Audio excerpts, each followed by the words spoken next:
gritaste y denunciaste, porque llamaste y pediste ayuda, porque te animaste y dijiste basta.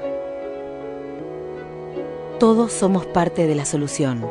Línea 144. Contención, información y asesoramiento para la prevención de la violencia de género. Ley 26.485 de Protección Integral contra la Violencia hacia las Mujeres. Presidencia de la Nación.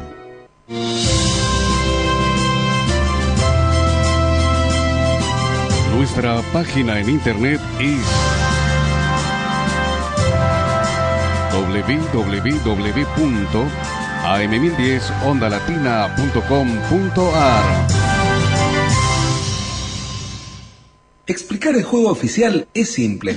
Vas a la agencia, haces tu apuesta y así se recauda más plata para hacer escuelas, hospitales, caminos, plazas y todas esas obras que son tan necesarias para un país. ¿Te pareció demasiado simple? Mejor, porque el juego legal es así de claro y mientras más personas lo entendamos, mejor nos va a ir a todos. Si vas a jugar, elegí los juegos de Lotería Nacional. Con tu apuesta oficial, Argentina crece. Es un mensaje de Lotería Nacional.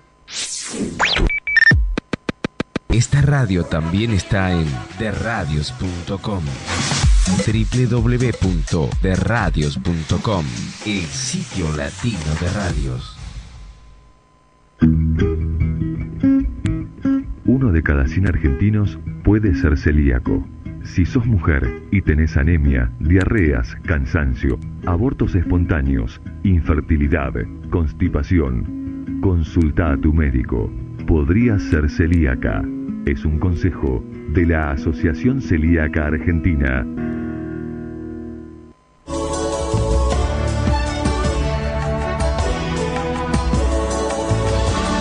Usted está escuchando AM1010 Onda Latina.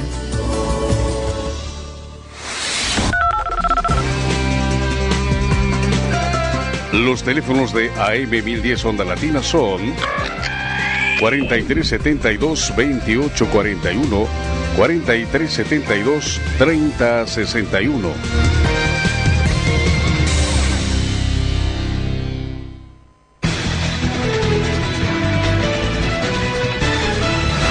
Fin del espacio publicitario.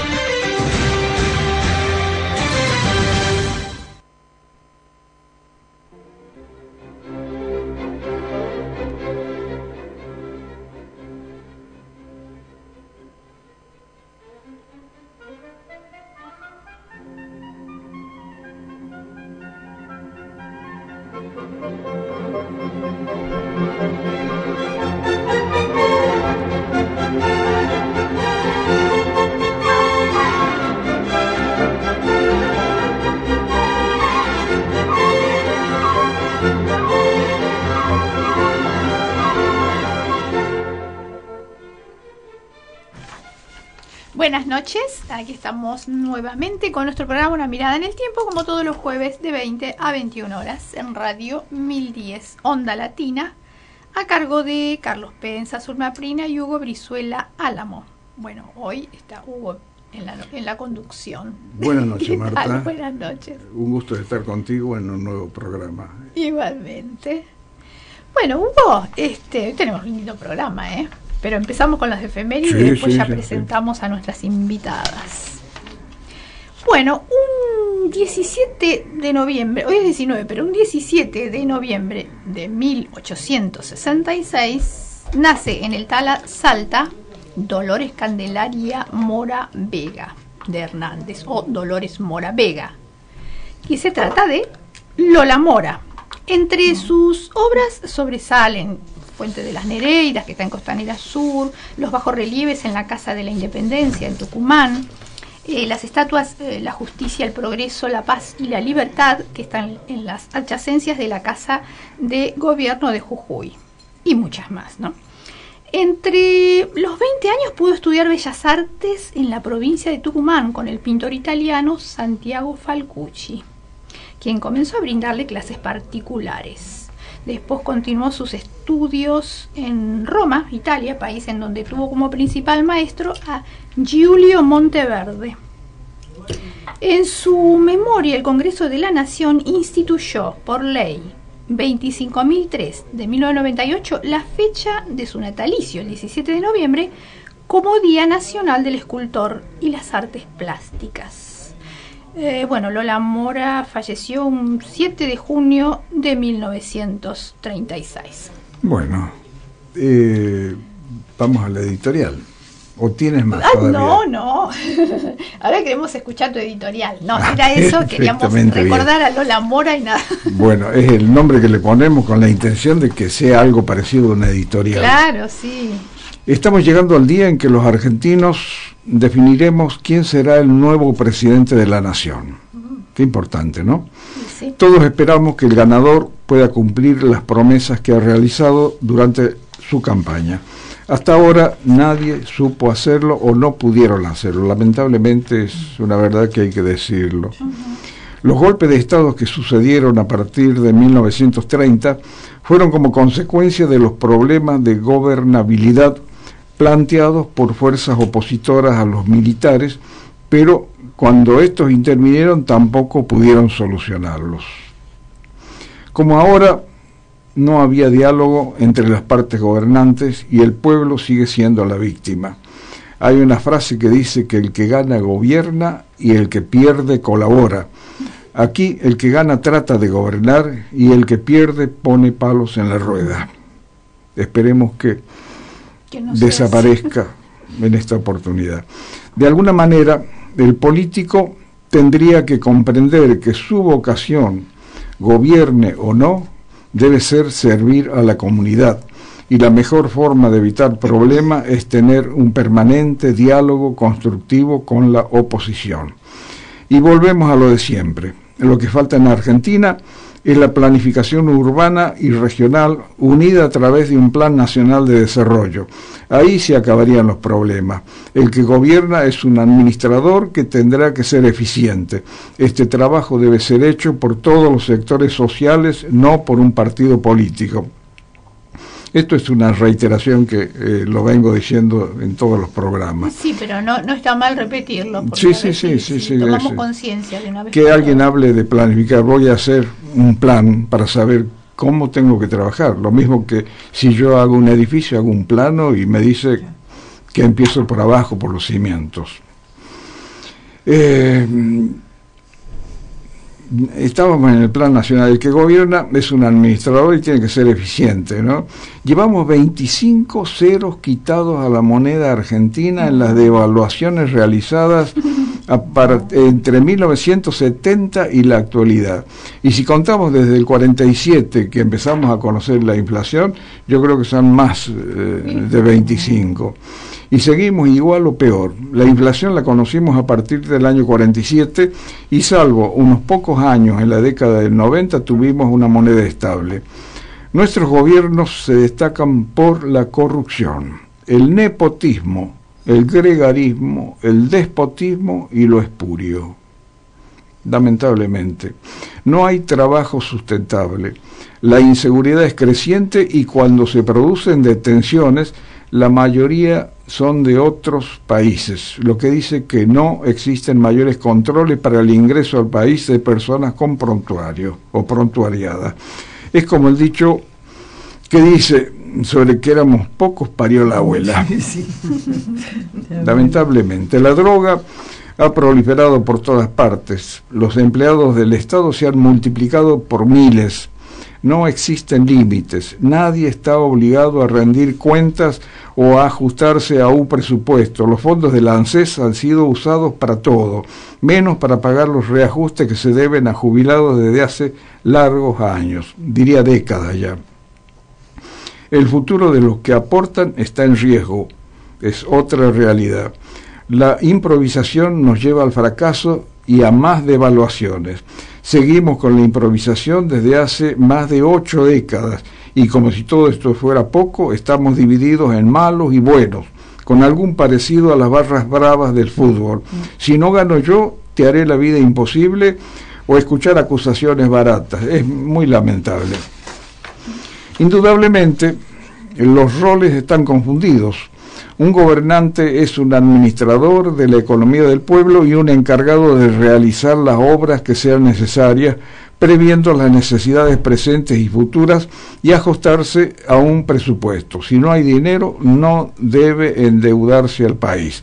Por intermedio del Ministerio de Planificación tendría que existir una escuela de civismo para capacitar a sus futuros dirigentes, que serán los encargados de administrar al país, sus provincias, sus municipios, tener normas para evitar improvisaciones. El mejor currículo que podría presentar un candidato sería el haber cursado esa capacitación. Y por favor, no sigamos, porque será como dice Discépolo en Cambalache allá por el año 34.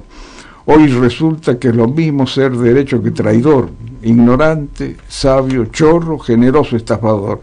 Todo es igual, nada es mejor, lo mismo un burro que un gran profesor. Espero que estemos a la entrada de un cambio total en lo que es la administración del país. Gracias. Claro que sí, buenísimo.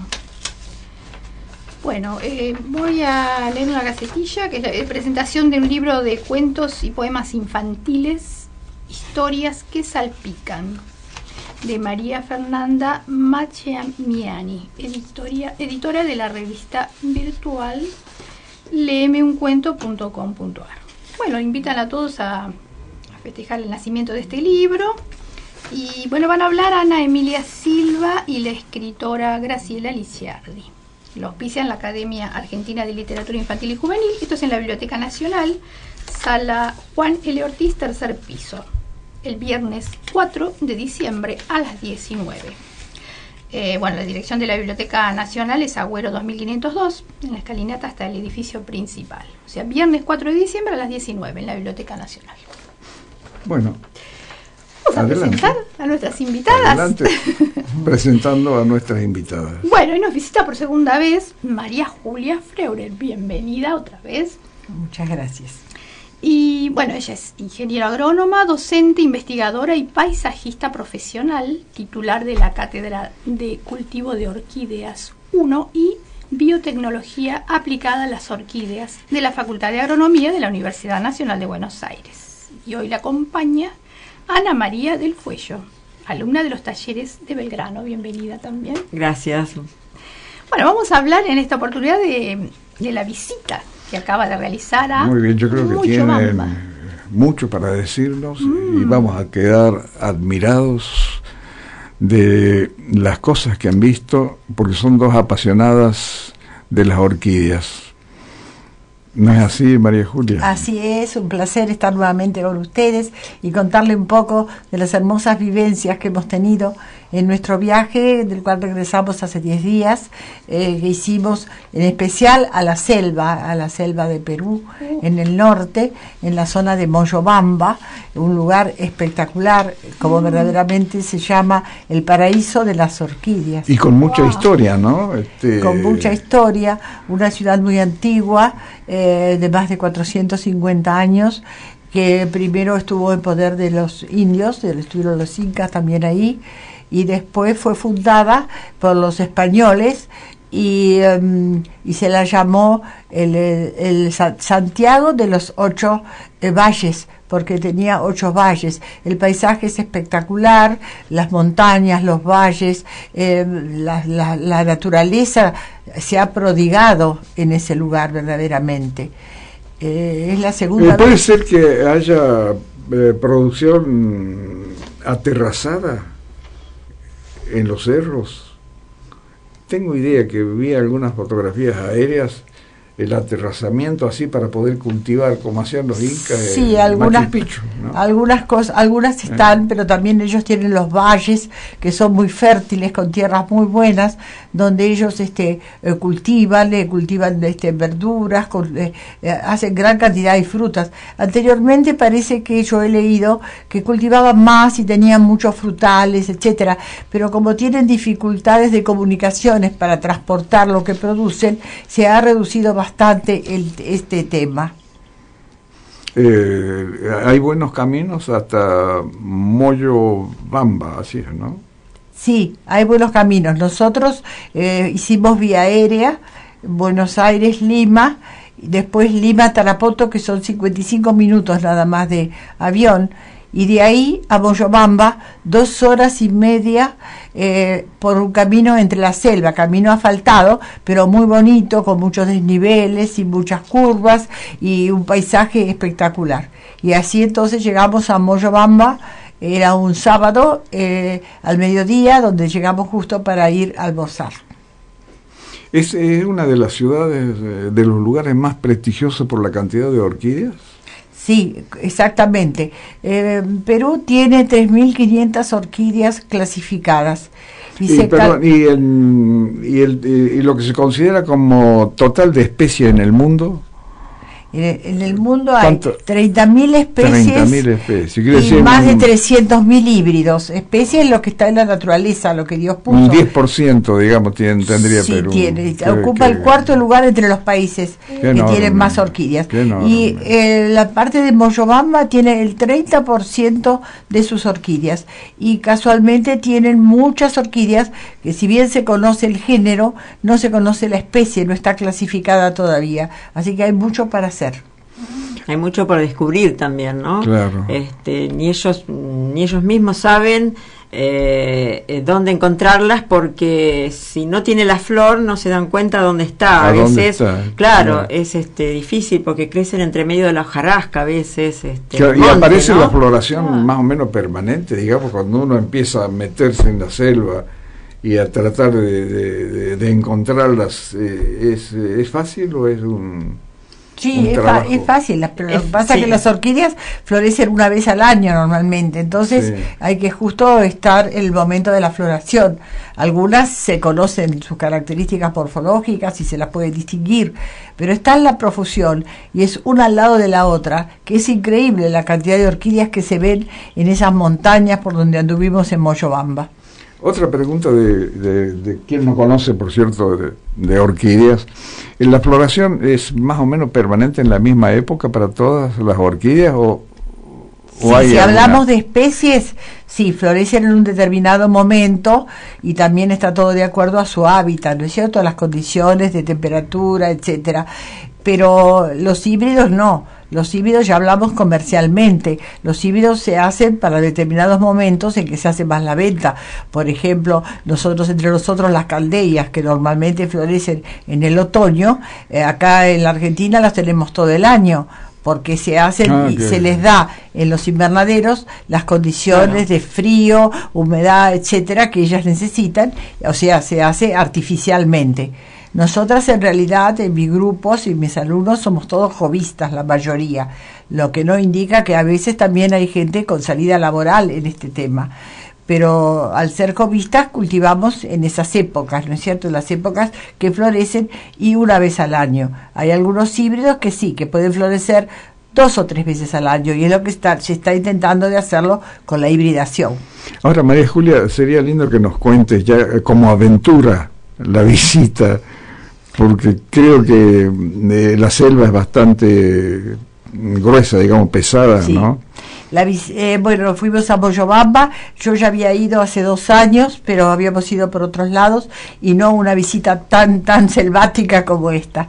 Hicimos unas excursiones muy lindas, acompañadas por una importante bióloga que... especialista en orquídeas.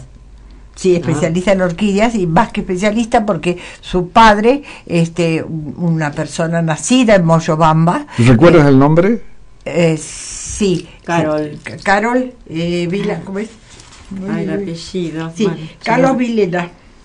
Carol Vilena, sí. Claro. Ellos tienen en Moyobamba 3 viveros espectaculares, tienen también laboratorio, y su padre es un auténtico cultivador muy reconocido, y ella fue a Lima y estudió biología.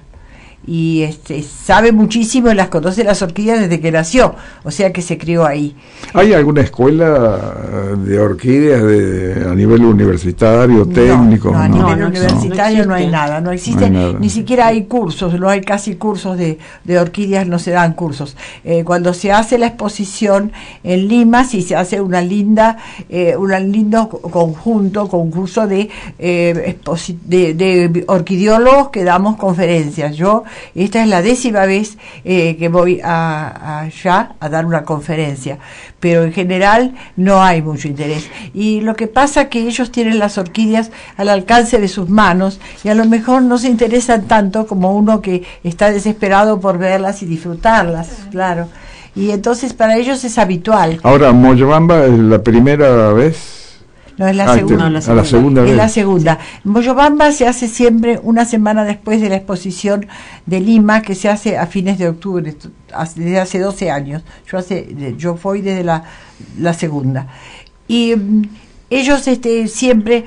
Yo nunca podía ir porque como es una semana después y tengo mis actividades, sobre todo los de la facultad, que no puedo descuidar tanto. Claro, no. Yo creo que eso es lo importante, que una ingeniera agrónoma con una especialización en orquídeas, porque la cátedra tuya en la universidad es de orquídeas también. ¿Tienes una cátedra? Es la única cátedra donde se dicta orquídeas acá en la República Argentina, y no solamente orquídeas, que hago nivel 1, 2 y a veces el 3 si hay alumnos, también hago biotecnología de las orquídeas, o sea, cultivo in vitro de las orquídeas. Qué importante. Sí, que es muy importante, sí. Y bueno, y ahí estamos entusiasmados con nuestros cursos. ¿Y cómo ves el interés de los alumnos? ¿Es Sí, creciente o está estable? No, no hay tanta gente que se dedique. En general son jovistas, la mayoría gente grande, jovista que se dedica a esto.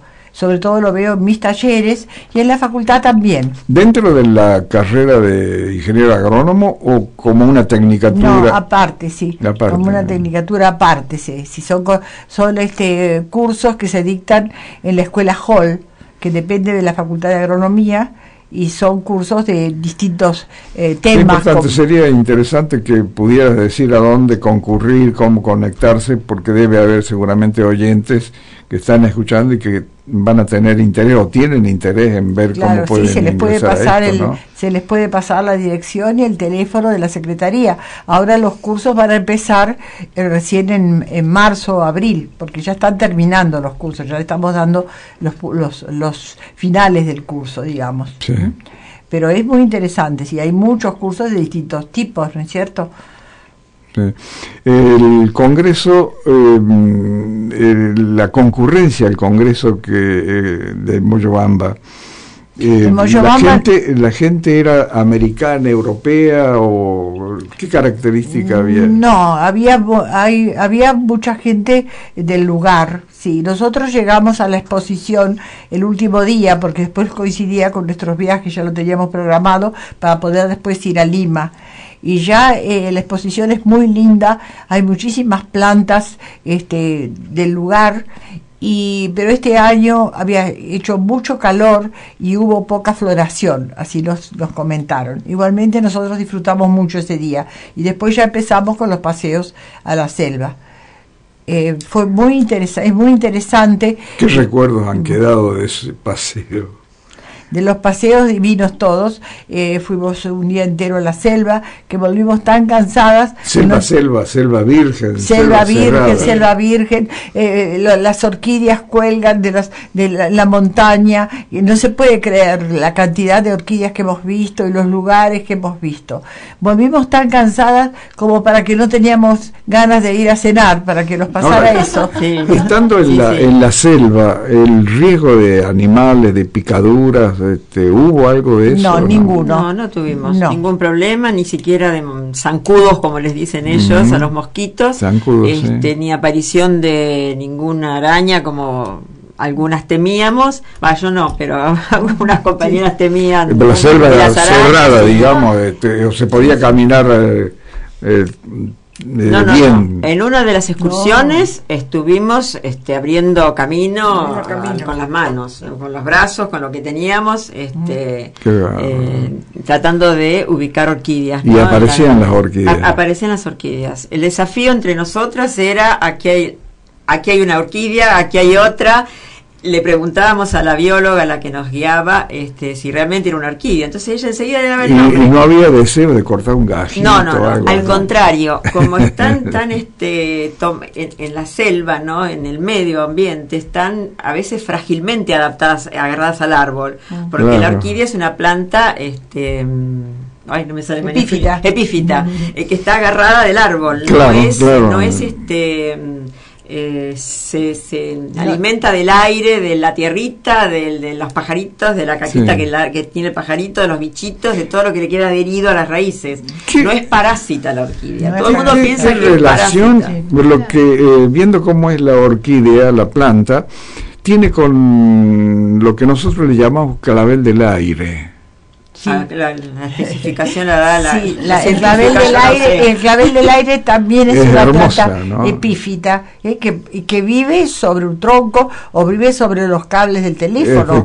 Entonces uno ya se da cuenta que se alimenta del aire. Y tiene un perfume. Tiene un perfume hermoso, y mucha gente la confunde. Yo tengo alumnas que cuando recién empiezan vienen con los claveles del aire a preguntarme qué orquídea es. Claro, porque a veces algunos claveles del aire se parecen a las orquídeas, pero sí son muy hermosos, pero no es una orquídea tampoco. No. Retomando su pregunta, si no había por ahí ganas de meternos unas en el bolsillo, no, al contrario, las que estaban sueltas, que las reconocíamos, las adheríamos de nuevo al árbol, ¿no? A cualquier ramita que Ahora, ¿quiénes los acompañaban y guiaban? ¿Era gente especializada del lugar? Sí, la bióloga una bióloga era nuestra guía, una bióloga especialista en orquídeas, que es la señora. Es decir, que iba dando su clase. Digamos, sí, nos iba dando clase in situ. Qué interesante. ¿Viaje a pie en canoa también les ha tocado? Bueno, y después hicimos al otro día lo de la canoa. Eso fue espectacular. Primero hicimos unos 40 kilómetros hasta llegar al puerto, donde nos subieron a una canoa. Esa tenía motor y era un poco más. Y entrábamos todas y nos pusieron unos chalecos salvavidas. Y empezamos a surcar el río Mayo, que es uno de los ríos que después forma el Amazonas. Y ahí, bueno, íbamos bien, hasta que llegamos al otro río, el Avistado, que era un arroyo chiquito, angostito, y ahí nos cambiaron de canoa después y nos llevaron en unas chiquititas que entrábamos de a 4. Pero fue maravilloso, porque íbamos por ese río y arriba se juntaban las copas de los árboles y mirábamos las orquídeas, los monos, los pájaros. Estábamos tan en silencio. Yo no sé cómo mis alumnos estaban en silencio, nunca las vi tan calladas, pero la verdad que era un silencio para escuchar eso, que nos llegaba al alma, era un canto al alma. Y teníamos los famosos árboles de ese lugar que se llaman los árboles que caminan, que son árboles que tienen raíces que penetran en el suelo, van como caminando, avanzando. Se los conoce de esa forma. Sí, pertenecen a árboles que caminan, pertenecen al género Huasca renaxa, ¿sí? Sí, se los conoce como árboles que caminan, y en el idioma de ellos se llaman pachuba los llaman, sí. Era maravilloso ver todo eso. ¿Y el tamaño? Enorme. No se conoce el tronco madre, digamos. No. Sí, no puede llegar a tener 200 años. Más de 200 años se calcula que tiene. ¿Y es utilizable la madera o no? No sé. Eso no lo sabemos. Nos dijeron, No, tampoco lo preguntamos. No. Nosotros estábamos concentrados en las orquídeas. Estábamos concentrados en las orquídeas y en el... Muy lindo el árbol, pero nos gustaban las orquídeas. Sí. El río se llama avisadero porque avisan cuando viene una rama que hay que agacharse o correrla, porque si no le pega la cara. Se llama el río avisado. avisado. Avisan cuando hay un tronco en el lecho del río, entonces el bote tiene que sortear para encallar. La verdad que fue una y después estuvimos en la isla con esos colonos que son descendientes de los originarios y personas muy cultas, muy bien nos recibieron, ahí desayunamos. Perdón, hay gente de todo el mundo, creo, en el lugar, ¿no? ¿Puede ser? Sí, hay mucha gente, sí. Y hay mucha gente que va por el avistamiento de aves. Eso es fundamental en ese lugar. Hay unas aves hermosas, sí. Y ahí nos dieron de almorzar también ellos, nos recibieron muy pero muy bien y se emocionaron mucho cuando yo les dije un libro de los míos del Perú, porque se ve que no tienen acceso a bibliografía, no podían creer que iban a tener un libro con orquídeas, ¿no?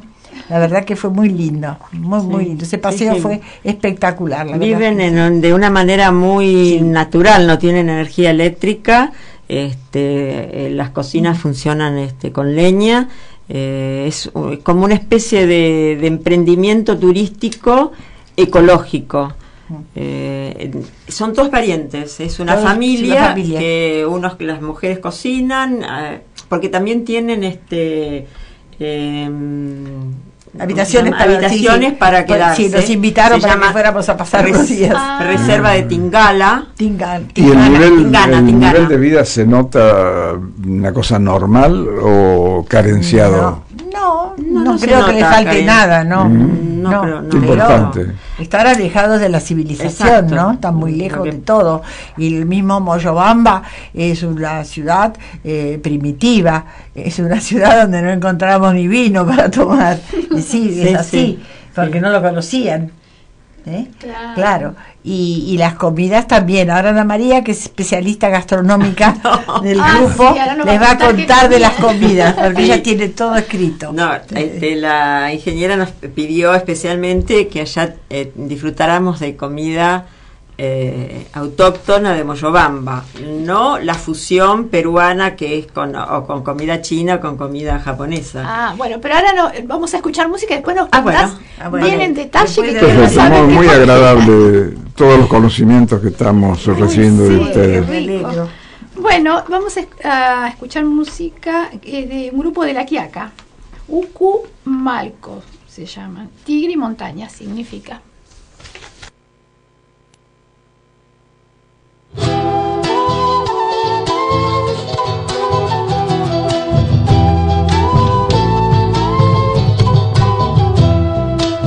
Ellos vinieron, nos encubrieron, aquí encontraron dioses que danzan y nos dijeron, cerra los ojos, toma la Biblia, dame la tierra. Y nos dijeron, cerra los ojos, toma la Biblia, dame la tierra. Patriotas importados, nativos sin orejas, patriotas importados, nativos sin orejas, la muerte grita tierra y el canto chacarera. Y nos dijeron, tiempo es dinero, y en esta tierra sos extranjero. Huelga de amores, huelga de amores, huelga de amores, en el paseo Las Flores. La historia escrita por vencedores no pudo hacer callar a los tambores. La historia escrita por vencedores no pudo hacer callar a los tambores.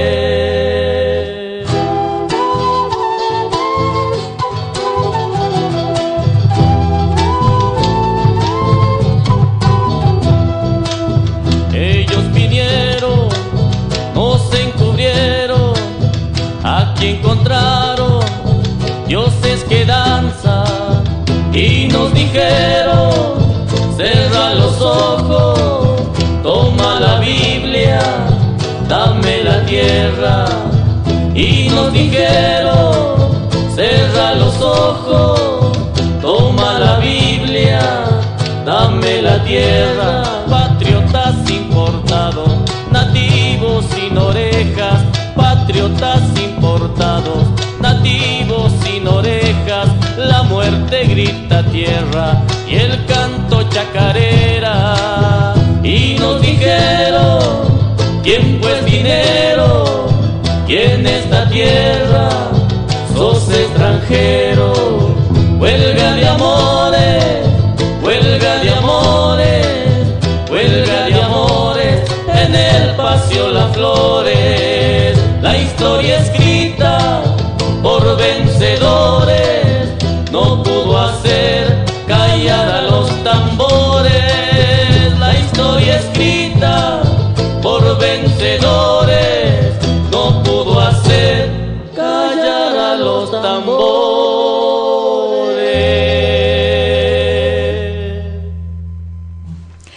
Signo Vital, editorial Signo Vital, publica sus libros en internet para su venta masiva en todo el mundo. Pueden ver y confirmar en www.signovitалediciones.com.ar o llamar al 4988-1833. Y si quieren ver, escuchar programas anteriores de Una Mirada en el Tiempo, pueden hacerlo ingresando a www.enciclopediaradial.blogspot.com.ar. Y para llamar a la radio pueden hacerlo al 4372 2841 o 4372 3061.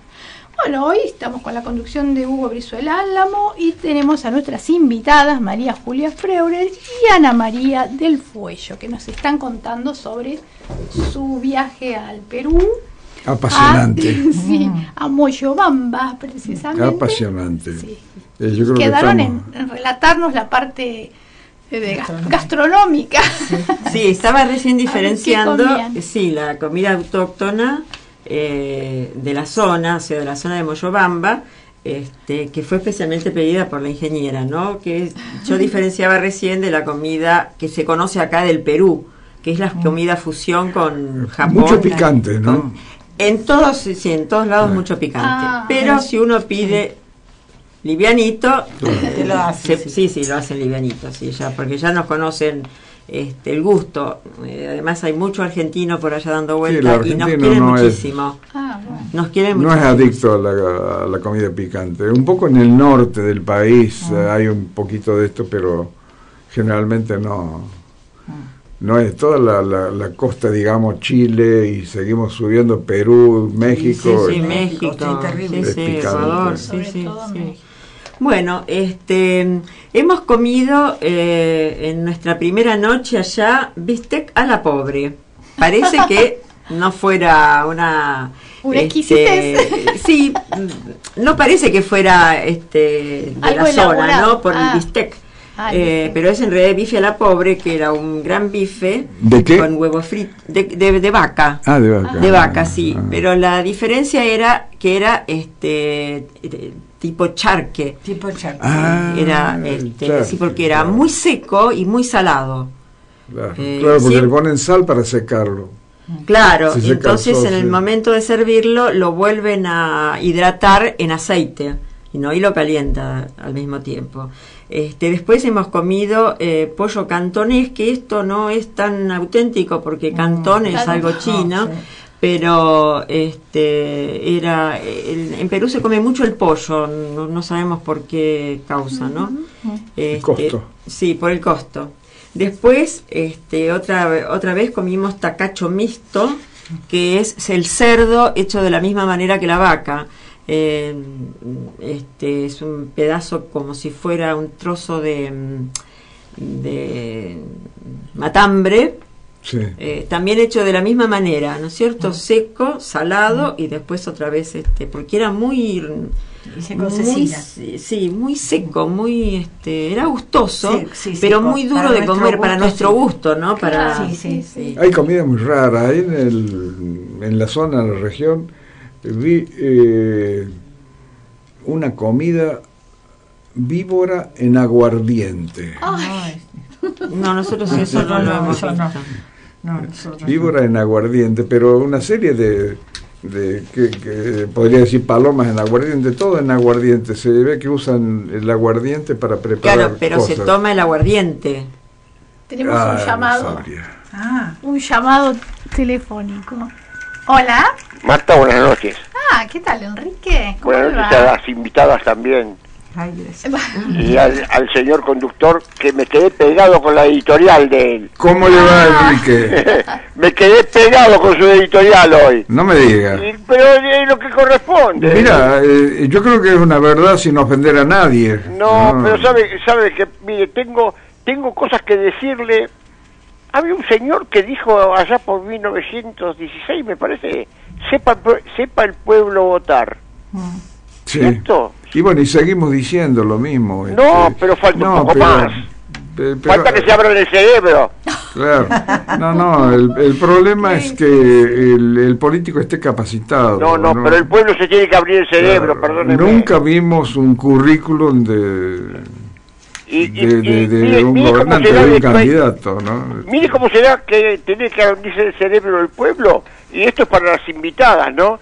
Yo me encontré con una señora peruana y me dice que ellos veneran a San Martín más que nosotros, porque en 1814 durante todo el año fue gobernante, era ahí. Sí, es bueno, cierto. Aquí estamos con dos visitas que justamente por eso. Y aparte me dice es más peruano que argentino porque tuvo 4 hijos peruanos. Sí. No lo sabíamos. Cuando San Martín se va, es una primicia. Sí, cuando San Martín se va a Francia, no tenía ningún tipo de recursos y Argentina le negó los recursos y Perú fue el que lo sostuvo económicamente. Pero créame que me quedé asombrado con esta mujer porque me enseñó algo. Claro, Remedios Escala de San Martín estaba acá en Bolívar 1. Bolívar y había de Mayo, y él estaba en Perú, pobrecito solo. No tanto. Estaba solo, ¿y qué va a hacer solo? Bueno. Y bueno, ¿qué vamos a hacer? Es lo que hay, dice mi estimado. Bueno, Enrique, lo dejo con sus invitados y le agradezco. Cualquier cosa lo llamamos nosotros. Pero escúcheme, pero le agradezco por la editorial. Bueno, gracias, muy amable. Gracias, Enrique. Hasta luego. Bueno, seguimos. Siempre nos acerca alguna información. Seguimos con las comidas. Continuando con las comidas, lo que más nos llamó la atención era una comida que se llamaba Juanes. A mí particularmente me llamó la atención porque veía había algunos restaurantes que eran especialistas en Juanes. Estamos hablando de Moyobamba, ¿no? Juanes no los colombianos que cantan. Juanes es la comida. Capaz que tiene alguna relación. No sé. No creo que tenga ninguna relación porque Juanes se refiere a San Juan porque se parece a la cabeza de San Juan, fue degollado. Pluraliza. Y se lo consumen, lo consumían en la fiesta de San Juan el 24 de junio. Y además era algo que llevaban los trabajadores al campo cuando se sentaban todo el día de su casa, porque se podía conservar. Debido a los grandes calores no podían llevar nada fresco, ¿no es cierto? Entonces era una comida que se podía llevar. Y es una especie de gran tamal, básicamente de arroz, hecho de arroz, cocido con especies y carne picada. El tamal envuelto en... El tamal envuelto en una planta, en una hoja gigante que la planta se llama billau. Y entonces, que es una especie de maranta, envolvían la pasta esa, rellena con algo de carne en el medio, podía ser una pata de pollo, de gallina o un pedazo de cerdo, un trozo de cerdo, lo envolvían la pasta, la aplastaban bien, lo envolvían en esa hoja que es gigante, que nos la mostraron, tengo fotos de la planta, que la sacamos en el hotel en el cual estábamos alojados, que tenía una gran extensión de selva, y es como cítrica. Entonces la envolvían en esa hoja, lo ataban y lo volvían a hervir, y eso le daba un gusto cítrico, y eso se llevaba el campesino a su labranza, ¿no? Al campo, y después quedó como la comida típica del 24 de junio. Porque se parece a la cabeza, una cabeza, porque es grande. Y ese fue nuestro almuerzo a 2000 metros de altura, camino a la reserva de Alto Mayo, de Moyobamba, en un transporte, junto con la bióloga, cuando subimos la montaña a ubicar las orquídeas en el lugar. El almuerzo lo tuvimos ahí en un mirador hacia un valle, que esta vez estábamos esperando que bajara la neblina, ¿no? Porque el lugar se llama Bosque de Neblina, que es lo que requieren las orquídeas para vivir, ¿no? Qué bueno. Explica un poquito vos cómo es el fenómeno. Ese es el medio que a ellas les gusta, el hábitat. Es decir, a las 5 de la tarde baja la niebla que uno no ve la persona que tiene al lado. Esa niebla equivale a una lluvia de 100 milímetros. Y al otro día, cuando sale el sol, se disipa la niebla y sale un sol fuerte con mucho calor. Eso es lo que quieren las orquídeas, ese calor fuerte, ese sol fuerte, esa luminosidad de día y después que le refresque a la noche. Claro. Qué notable el tema de la niebla. A mí me ha tocado hacer un trabajo en las altas cumbres. Claro. Había una escuela rural y había sido una base militar, entonces los niños dormían, estaban todo el año, digamos, estudiando, pero como el domicilio que tenían quedaba lejos, directamente vivían ahí. Entonces un día tenía que volver al pueblo, en este caso a la falda, y había una niebla, varias veces, una niebla, y resulta que esto estaba en una esquina que salían 3 o 4 caminos. No era una cruz, sino directamente en ángulos diversos. Y entré a mirar cuál es el camino. Todos parecen igual. Sí, se ven todos igual y ahí se desorienta uno, entonces como no hay sol, no hay nada para guiarse. Claro. Y no tenía una brújula como para poder hacerlo. Bueno, y eso debe suceder allá también para la gente que tiene que manejarse en el lugar. Claro, lo único que es diariamente. Todos los días. Todos los días. Todos los días a la misma hora sale eso. A una altura determinada. Y estamos a 2.000 metros de altura. 2.000 metros nosotros, sí. Y hay en Perú hay hasta 4.000, hay orquídeas que viven a 4.000 metros. Bueno, dentro del panorama de Moyobamba no podemos dejar de nombrar a 2 orquídeas que son la gloria de los peruanos. Uno es la última orquídea que apareció en el mundo, apareció en Perú, en esa misma zona, en el año 2002, mayo del 2002, y que se llama Primipedium kovachi, es el nombre aceptado por Kew, por el Jardín Botánico de Kew. Para los peruanos es Primipedium peruvianum. Y ahora voy a contar por qué. Hubo un señor, un americano, Kovac, que estaba de viaje por esta zona, estuvo con unos colonos y encontró esa orquídea que es maravillosa, porque la flor es la más grande de todas las orquídeas. Y miren sus pétalos, hasta 24 centímetros, un color rosado espectacular. En realidad tiene el labelo, ese pétalo que tienen las orquídeas, como un zapatico le dicen ellos, y que es la versión americana de los Paphiopedilum, que son orquídeas asiáticas muy bellas, que el labelo también es un zapatito. Esta es la versión americana y ellos tienen una gran diversidad de este género. Es envidiable. Envidiable. Ahí en las montañas colgaban estas plantas, las hojas las reconocíamos, era una maravilla, y las flores son maravillosas. Este señor, ni lerdo ni perezoso, tomó la orquídea, le habrá dejado unos $, y partió a Estados Unidos, al vivero Selby de Miami, donde enseguida rápidamente lo hicieron en el laboratorio, hicieron miles de plantas, y estas plantas en este momento en el mundo se cotiza entre 500 y 1.000 euros en la planta. También en Europa se vende así. Van los peruanos, llevan esas plantas y las venden muy bien porque hay muchísimos interesados en esa planta. Lamentablemente los peruanos no se dieron cuenta, hubo una gran cantidad de, sobre todo americanos, que arrasaron y se hizo una gran depredación de esta planta. Hoy en día está prohibido extraerla del país en la especie. Sí se pueden comprar los híbridos, ¿no es cierto?, ¿cómo se llama?, en frascos. Ahora, ¿se adapta a menor altura la planta? Sí, la planta sí, ahí tampoco está tan a la altura. Nosotros hemos traído, lo que pasa es que las condiciones de cultivo son un poco difíciles porque crece pegada a la montaña. Más, estuvimos ahora en un vivero donde ni siquiera la cultivan en maceta, sino que la tienen pegada a la pared. a la roca. Y el tamaño era espectacular, la que vimos. Y en la exposición también había maravillosas.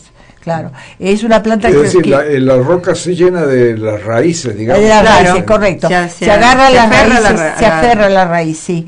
Y así crece bien, porque es una planta que crece en las montañas y graníticas. Y le gusta eso, y le gusta mucho el calcio y el magnesio.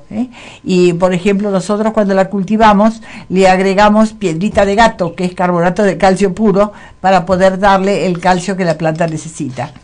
Pero no tenemos buenas experiencias desde que la traemos y la cultivamos, pero ahora hemos vuelto a traer, vamos a ver si tenemos más éxito. La verdad que sería una gloria poder tenerla. Claro, otro cliente. Claro, aclaramos que vos compraste en Tucumán las sí, yo compré cultivo in vitro en Tucumán, pero los Pragmi me quedó uno solo, nada más, de los que tuve que sacar de los frascos, más de bolsitas era en realidad.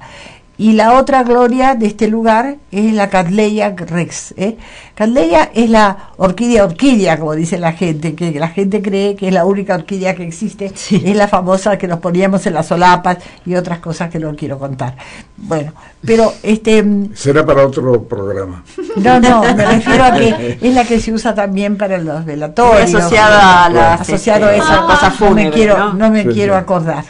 Sí. Pero como es hermosísima la Cattleya rex y es también de ese lugar. Los peruanos tienen dos caldeias que son las más importantes del mundo, que son la Cattleya máxima, ya el nombre se lo está diciendo, y la Cattleya rex, que es bellísima, tiene un labelo con todo el alrededor amarillo, una coloración que es espectacular. Uno nunca se olvida de eso, y de las Cattleyas máximas también. Aparte tienen otras, pero esas son las dos más importantes. Y están justo en esta zona, en la zona de San Martín, donde nosotros fuimos. Después tuvimos la oportunidad de verlas en la exposición también, ¿no es cierto? Con grandes cultivadores que las cultivan y que las presentan en la exposición. Pero la verdad que las orquídeas que tienen un montón de géneros más, les podría nombrar un montón. También tienen orquídeas muy chiquititas, mini orquídeas, y esas tienen la característica que crecen en los cafetales. Son orquídeas que se adaptan a vivir epífitas en los cafetales. Esas orquídeas, lamentablemente, los cafetales a los 10 años se podan, y cuando los podan con las orquídeas y se pierde todo ese capital. Tenemos que aclarar que la zona es zona de cultivos de café y de chocolate. Tienen el chocolate en Perú, en la zona específicamente de la Amazonia, de San Martín, que es cacao, espectacular. El verdadero café. Sí, el verdadero cacao, sí, la planta de cacao. Sí, la planta de cacao, sí. La tienen la ruta del cacao. Sí, café también. Y de café. Claro. Si hay un circuito turístico que es la ruta del cacao y la ruta del café. Y después arroz también cultivan mucho. Y bueno, eso hay mucho, porque es arroz cultivan mucho también, es el alimento principal. Cualquier comida va con arroz, hasta un desayuno por el arroz. Quiere decir que hay agua para el cultivo del arroz. Sí, hay, en los valles así se cultiva mucho arroz. Sí, que es lo que abunda. Sí, abunda, sí. Eso sí. Yo vi unas fotografías aéreas del lugar y me impresionó en una zona, no sé si es exactamente Moyobamba, la cantidad de terrazas. No, eso me parece que es en la zona de Machu Picchu. Zona, sí. No, en la zona de nosotros no hemos visto. No hemos visto aterrazado. No sé por dónde será. Bueno, no tenemos que dejar de olvidar nuestro objetivo de este viaje. Cuando hace 2 años estuvimos allá, yo había recibido en el Real Jardín Botánico de Madrid, cuando di una conferencia, unos dibujos históricos, unas fotocopias de los originales están en el Real Jardín, que son los primeros dibujos de las orquídeas del mundo, que fueron hechos por la expedición de Ruiz y Pavón, que Carlos III en 1700 envió a Perú y a Chile. Ellos recorrieron mucho, reconocieron un montón de orquídeas. Eso en el 1600. 1780 también. 1780. Claro. Ellos en realidad iban buscando plantas medicinales, iban a la selva y te reconocieron muchas de las orquídeas actualmente, todavía tienen el nombre de Ruiz y Pavón. Me pareció que esos ejemplares tenían que estar en poder del Club Peruano de Orquídeas, al cual me une unos años de amistad y que tengo el honor de haber sido declarada socia benemérita del club. Entonces, cuando pensé mandárselos, me dijo la presidenta, me dijo que no que fuera con mis alumnas y entonces decidí donarlo en nombre de mis alumnas y mío propio. Hicimos un hermoso pergamino muy lindo dedicado a ella con las lindas palabras y firmaron alumnos y exalumnos míos, ya no había lugar para firmar. Y lo llevamos junto con las láminas. Nos dieron el lugar de honor en la inauguración de la exposición el 5 de noviembre, pero lamentablemente tuvimos un pequeño inconveniente subsanado, que fue que el avión llegó un poco tarde, y cuando llegamos al parque, que es un parque hermoso donde se hace la exposición, estaban ya cortando la cinta y estaba invitado especialmente el alcalde.